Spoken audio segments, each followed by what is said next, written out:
Nel, ilang sako ng bigas ba ang ipinamahagi ng Pangulo sa Zamboanga at ano yung kanyang naging mensahe sa ating mga kababayan doon?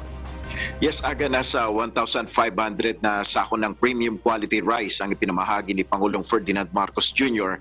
sa mga benepisyaryo ng Pantawid Pamilya Pilipino Program o 4P sa Zamboanga City. Ang ipinamahaging bigas ay bahagi ng 42,180 na smuggled na sakong bigas na kinumpiska ng Bureau of Customs mula sa kanilang isinagawang warehouse raid sa isang barangay sa Zamboanga. Ito ay tinurn over na rin sa Department of Social Welfare and Development para sa distribution pa nito sa mga benepisyaryo sa rehiyon.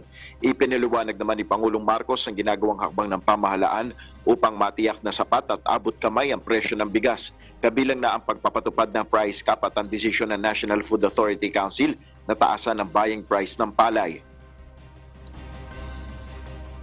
Ngayon nag-aalala ang mga magsasaka. Paano naman kami? Dahil kung mataas ang price cap, mababa rin ang benta namin ng aming palay. Kaya nagkakaproblema kami dahil ang NFA bumibili lamang, ang authorized lang sila bumili 19 pesos.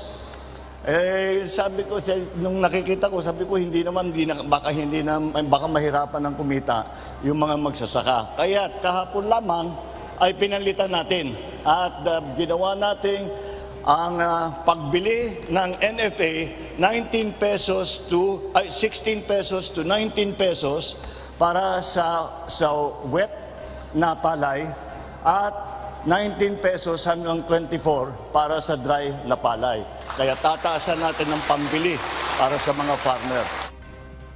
Kaugnay pa nito na bahagi pa ng iba't ibang tulong ng pamahalaan si Pangulong Marcos sa naturang probinsya.